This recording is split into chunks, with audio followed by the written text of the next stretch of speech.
I acknowledge with deep respect the traditional owners on the land on which we meet, the Palawa people, and I pay my respects to elders past, present and emerging. Vice-Chancellor, Deputy Chancellor, colleagues and distinguished guests and graduates as far as the eye can see by the looks of it. There's a lot of you out there. To the graduates, to your families and to your loved ones, heartiest congratulations. I've attended over 120 graduations of the University of Tasmania, and I enjoyed this morning's graduation just as much as I enjoyed the one that I attended in 1991. So graduation marks a wonderful moment in time. It recognises and celebrates your hard work and commitment to learning. Your graduation, or your graduations in case of some of you who may have been here before, I hope will remain etched on your memory for the rest of your lives. My own graduations are still vividly clear. My first in Dublin was, well, actually it was hilarious. I won a prize in the form of a plaque, but most importantly, 100 Irish pounds. That's the equivalent of about $600 in today's money. So, of course, I took all of my friends off to the uni bar before graduation. Let's just say that some of my friends crossed the stage in a less than elegant manner. But really, the main reason my first graduation was so memorable was because, as we waited to be called up, I was seated beside 10 or so of my closest friends, 10 friends from very diverse backgrounds, who I had met on my first day at university in 1977. We've remained friends for 44 years. We're gathering around the globe in Dublin as often as we can, basically to reminisce, but mostly just to laugh. But more importantly, we have also supported each other through some of our most challenging moments. It is impossible to describe the feeling of warmth and calm that occurs when you see three familiar and loving faces emerge out of a crowd of mourners on what is possibly the worst day of your life. So graduates, cherish the friends that you have made at this wonderful university, and it is a wonderful university. Reach out to them regardless of the barriers, reach out regularly, and particularly when you or they need help. My second graduation at Deakin University was less eventful but equally as memorable, primarily because I got to dress up in gowns that would become the prototype for Guy Pearce's outfits in Priscilla, Queen of the Desert. So, I know that many of you here today are first in family to graduate from university. I was first in my family. Indeed, I was first in my wider family to go to university. I have 32 first cousins, yes, Irish Catholics. So, incidentally, the second in our broader family to graduate was my elder brother John, 11 years my senior. He deferred studying to support our mother and his younger siblings. He studied law part-time at the King's Inn in Dublin whilst raising 3 children and working part-time. And he graduated in his late 40s. Now, that's commitment. By the way, the King's Inn is not a pub. It's actually the oldest law school in Ireland. So, my 3 brothers, my sister and I, grew up in a quite poor and rough area of Dublin in the 1970s, where less than 4% of the population went on to go to university. So that's 4%, it's a very small number. It's very low in the north of this state, but that's very, very low. And indeed, it was so rough in Whitehall that local folklore would say that Rottweilers would travel in pairs for their own protection.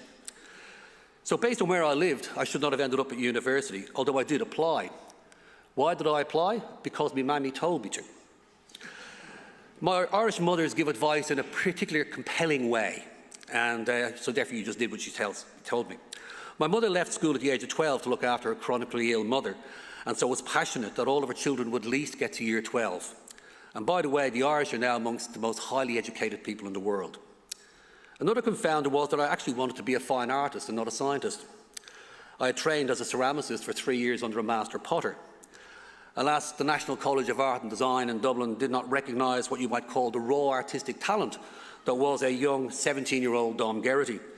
So Plan B was a science degree intending to major in industrial chemistry.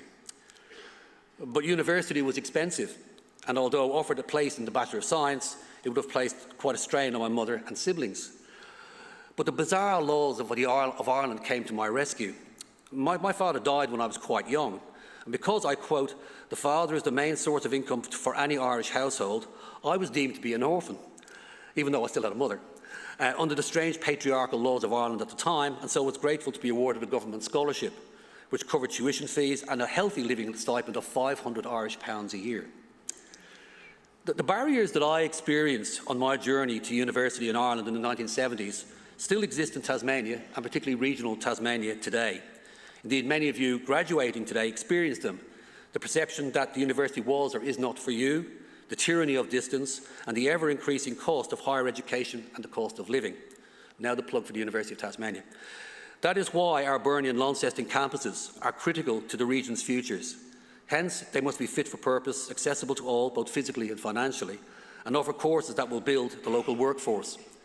And that's what we must and are endeavouring to do at the University of Tasmania. So this is most likely part 3 of your education journey, primary, secondary and now tertiary. I do hope that you will continue to be lifelong learners, either through formal university further formal university study or informally through the University of Life. What is your final destination? What is your plan? My academic journey can be simply summed up as a series of failed 3-year plans.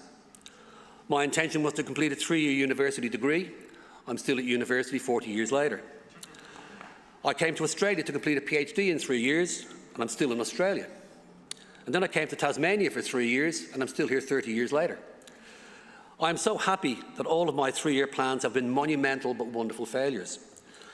Why have I stayed? Well, it's because of you. It's because of students. So I've taught over 22,000 students in my 30-year career here, and it's been absolutely fantastic. And also my wonderful colleagues, mostly wonderful colleagues, that I've worked with. Oh, you're all lovely.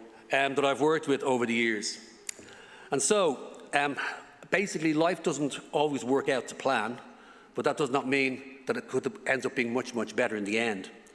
Along the way, take a few risks, and I don't mean go bungee jumping, but if that rocks your boat, go for it. What I mean is, like, apply for a job that might not seem to be in your sphere. Move to another state, move to another country, do something different, but always come back to where your roots are. Take advantage of every confidence-building opportunity that comes your way. And finally, make every interaction a meaningful collision. Take something from and give something to every single person that you meet, and life will be a very, very lovely place to be. Again, heartiest congratulations on this, the occasion of your graduation from the University of Tasmania. Keep safe, get vaccinated, and thank you.